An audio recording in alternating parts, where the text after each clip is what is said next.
Hello everybody, my name is Benjamin Bloom. This is the Benjamin Bloom Football Channel and this is Transfer Update episode number 20, where we have been tracking every transfer in and out of the Championship. We're only talking about done deals here, no rumours, and what we do know is that the transfer market is, albeit probably temporarily, slowing down now because we haven't done one of these shows on the channel now for probably since last Thursday. So for definitely 4 or 5 days, which doesn't seem a lot, but going into actual game week 1, it really amped up. So I think where we are with the transfer market is a lot of clubs have tried to do business leading up to that game week number 1, which was September 12th, wasn't it? And now we're in this position whereby certain prized assets where there are, to-in and fro-in in deals going on, they're going to go out and then there'll be a scramble for people to replace prized assets that are sold if they can get the right price.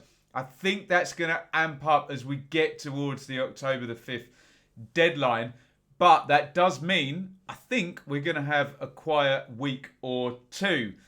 We still have about 7 to look at. So let's look at all of those. As I said, done deals. I need to see the picture of the player holding the shirt. And I've got transfer fees sourced from Transfermarkt.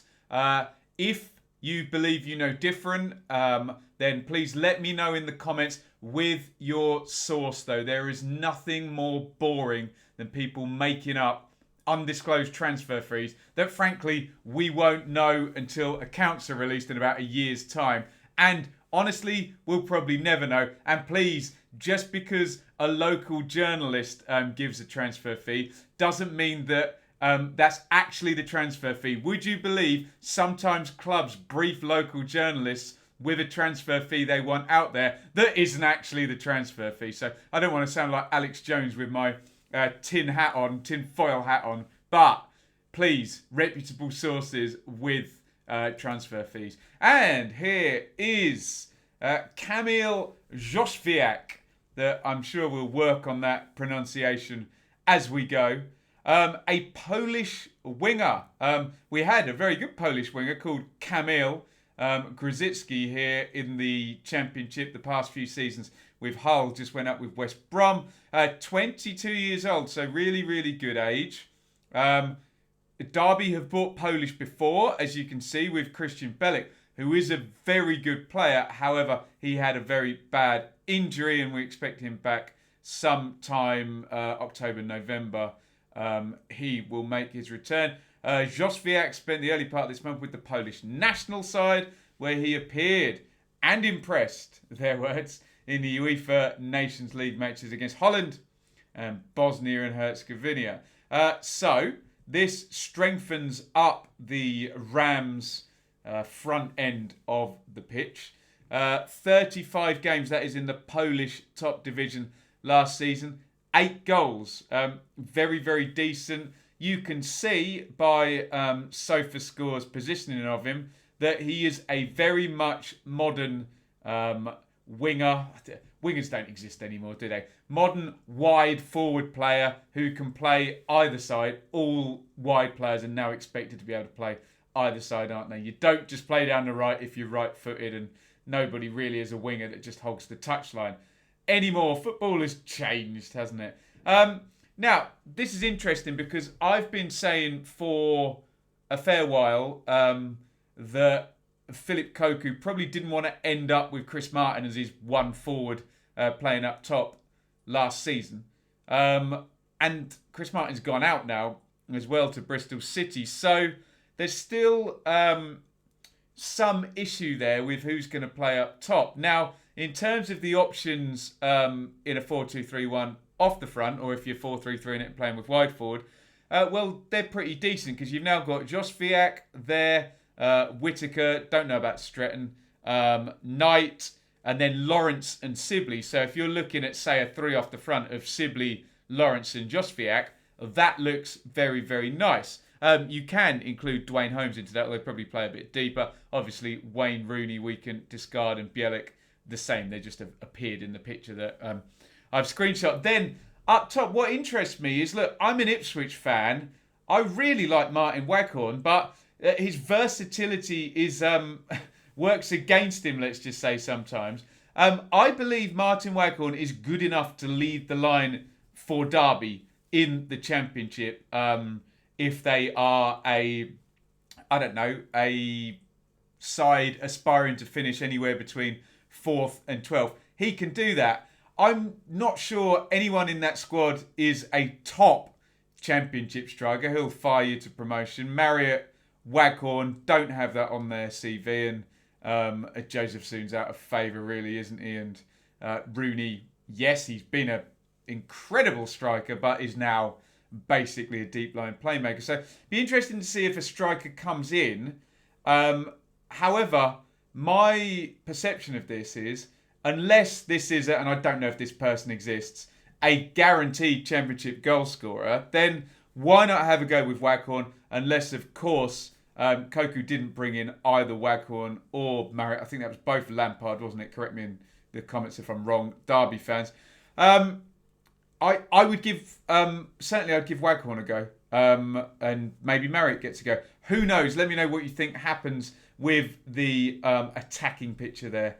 At Derby and across the East Midlands, Nottingham Forest are delighted to announce the signing of French international defender, that's at representative age, Loic Mbe Soh, help me with the pronunciation if you are French, from PSG for an undisclosed fee. That transfer mark is reporting to be £4.5 million. That, my friends, is a lot of money. I know Forest have just sold Matt Cash to Villa for, we think, about 14 million. Again, we're in undisclosed land and transfer fee land where all is not quite what it seems. So this one looks quite ambitious, doesn't it? Centre-back progressed through the ranks at PSG, tasted silverware with the International Super Cup there, and represented France under 16 to under 19, under 18 captain on numerous occasions. And I did check, was in the squad on the bench in PSG's Champions League semi-final, and I can't remember for the life of me who they beat. Lyon beat Man City. Oh, I can't remember. They got to the final, didn't they? Barcelona? I don't know Bayern Munich. Anyway, someone will let me know in the comments. There is Forest's defensive sort of lineup there. I guess the conceived wisdom this season was going to be Figueiredo and Worrell, although some idea that if someone's going to be sold, it would be Worrell, although Cash has gone now. Tyler Blackett, I think, played centre-half, didn't he? You've got Carl Jenkinson as an option at right-back, and a youngster whose name I cannot remember, Jordan Robinson, who I think started as well. You'll have to let me know about Derikwa, because I've seen him play very well for Forest at right-back. You've got Ribeiro there at left-back. Lots of options, but if you drop in 4.5 million quid on a Championship player, I think he goes in the team, doesn't he? A couple of signings I wanted to flag up would be Hanno Masengo to Bristol City and Brian Mbuemo to Brentford, whereby they were both expensive and both from the French League. However, the difference was Mbuemo was signed in at Brentford into a very solid system and kind of been identified to work within that system, and has been a very good sign, and his value's gone up. Hanno Masengo was a bit more expensive than Brian Mbuemo. Well, I don't think Lee Johnson knew what his system was from 1 week to another last year at Bristol City. So what I would say is Sabri Lamouchi certainly knows what his defensive strategy is. So this one could be quite a good one, couldn't it? I don't know the player, but I'm guessing given the fee and given his status at international level as a representative and probably a lot of scouting and a lot of data, Forest really fancy this guy. So that is Loic Mbe Soh. Forest have also added Abdoulaye Diallo, who'd been at Rennes last season. 28-year-old goalkeeper who will no doubt be reserved to Brice Samba. There, I moved a bit quickly there, but that is Daniel Ayala in at Blackburn. Now, cast your mind back towards the end of last season, and Ayala was one of the contract expiring players who we were talking about. Very heavily linked with Leeds United for the longest time, actually. And they've obviously gone off and done their thing, robbing Koch and the Ben White saga over and over again. We wondered whether he'd go in at Leeds as a squad player. That has not happened, and he's wound up here at Blackburn. So he's kind of stayed up north, but maybe moved across the country. 29 years old, 250 games in English football. They're following the career through Liverpool, then Norwich, where he played with Bennett and Johnson, who were already at Blackburn. And then the most part of his career there at Middlesbrough. Aitor Karanka's first permanent signing. That's interesting because I guess, did Karanka replace Mowbray? I think he did. So their paths just not crossing in the most spurious of manners there. Look, I know it's a different manager and probably wouldn't have signed him anyway. But you know what I'm saying, don't you? It's interesting. Circularity in that. And obviously, as the article adds, they're promoted with Karanka there. Definitely a good player. I'm very surprised, unless this is a Steve Gibson decision, where Ayala was on a lovely old contract and a big wage and they can't afford him anymore. In which case, how can Blackburn afford him? Because Blackburn pay way more than Borough? Maybe they do, I don't know. I would have thought Neil Warnock all day would have wanted to keep Daniel Ayala. He's brought in Grant Hall up there. But we did their first game, Borough, as a watch-along, where you're playing Grant Hall, Anthony Dykesteel, who's the wing-back, basically, at centre-back, and Paddy McNair, who's a midfielder. So Borough short of centre-backs, and he's gone out to Blackburn. So I think that's quite a good one. Last season, Blackburn were solid in terms of their selection at the back. But Christian Walton and Tosin Adrabio were loanees. So Lenihan, Nyambi and Bell are still there. And this is what Blackburn looked like first game out. So Kaminski has replaced Walton in goal. Derek Williams came in alongside Lenihan. But one would suspect that back four will now be Nyambi, Williams, Ayala and Amari Bell. So I suspect this may turn out to be a pretty decent signing for Rovers, and I think he's going to play. But let me know what you think if you're a Rovers fan or a Borough fan on that one. I'm sure you would have liked to have kept him. Joel Valencia has joined Legia Warsaw. So speaking of circularity, we have one winger coming out of the Polish top division and into Derby, and we've immediately replaced him. He goes to Legia Warsaw, Joel Valencia. I'm a little bit surprised because I've seen Brentford play loads. I'm sure we all have been. So they've been chief protagonists at the top of the Championship in recent times. And Valencia always comes on. Thomas Frank always uses him, but he's off the wage bill there. And I know I keep saying it. I've got no info on this whatsoever, but I am sure Brentford are going to sign in this area, especially given Ollie Watkins has gone out and Tony has come in, which, as much as Tony may end up to be brilliant, you would think would be a downgrade unless he can match Watkins' 25 goals or whatever it was last season. And Ben Rama is, there must be a clause for 20 million in that contract, because that's what the negotiation seems to be with Palace, and no one else seems to want to take him in the Prem, which seems strange for such a good player. But I cannot imagine that Valencia, Benrahma and Watkins go out, albeit Valencia on loan, and only Ivan Toney comes in. Look, you've got Dervisoglu there, who looks like a project. And Buemo obviously is great. Toney, well, he may be the main guy. I still have a feeling they put out on an expensive striker. Force, well, he's project, isn't he?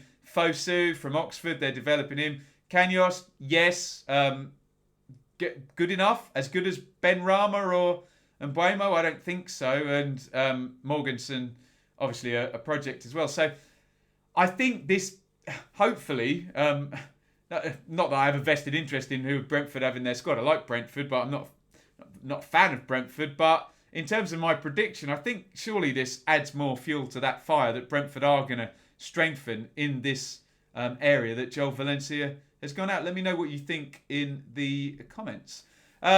Charlie Adam, quite the big name. I like deals like this. Has gone to Dundee. What does he say there? It's been a long summer, took a bit of time, longer than I expected, but I'm here and I'm delighted to be here. This is my club, something that I've grown up supporting. I used to stand on the terrace, so it's nice to actually officially get on the pitch and play for a club that I love and hope to be successful. Obviously, Adam, singular, no S, if a name could be plural. Not really pulled up any trees with Stoke and Reading. Haven't played very much in the Championship, but a big name nonetheless through his time at Blackpool and Liverpool at some point as well. So I thought I would flag that one up. This is Korede Adedoyin, if I've pronounced that right. A Nigerian. So if we've got any Nigerian fans, let me know my pronunciation there. 19 years old, into Sheffield Wednesday, where Gary Monk is looking for his Che Adams, his Chris Wood, his Michu, all the strikers he's developed at other clubs there. He joins Jordan Rose, Josh Winders, Manuel Higaldo, Charles Hagan. Those bottom two may well be products and projects to work on. Izzy Brown had a go up front in a friendly, and Elias Kachunga's down as a midfielder, but I think he got a go up top last night in the League Cup. So, we'll see how he trains, basically, but maybe not going to be in the first team. Out of Blackburn goes Jason Lutweiler, 31-year-old keeper, just going around the corner to Fleetwood, still around the corner. Got me at red Northwestern clubs wrong there. Mowbray going with younger, back up to Thomas Kaminski there with Andrew Fisher. And Jordan Eastman, and finally up in the Northwest as well, Preston, loaning Ethan Walker out to the Northeast there, 18 years old, an attacking player there, Scholar of the Year for 1920. So let's hope, as we do, because we're positive people on this channel, that's a good loan, and we hear from Ethan Walker down the line as his career progresses. Let me know your thoughts on any of those transfers we have just spoken about, particularly Josh Viak, Soh, Ayala as well, Joel Valencia and Brentford's playing some pretty big ones in there. As usual, again, I'm not a conspiracy theorist, but please let me know if you think you've got any ideas on the fees, but do put your sources in the comments. Help me grow the channel here. You can like, comment, as I've just asked, but please subscribe. We're up to 12,253. I'd love to do this for a living, but we need to double or triple that subscriber base to do that. You can join us over on Fantasy Premier League, and every Thursday we'll have a video on that. T5QBR0. Listen to me on the podcast. If you don't want to see my face, you can get all these shows on podcast. As I mentioned, we don't quite have enough subscribers for me to do this as living like I'd wish. So we have introduced some revenue streams here. That is amazon.co.uk/shop/the Benjamin Bloom Football Channel. Buy anything from there, and we get a little bit of help here.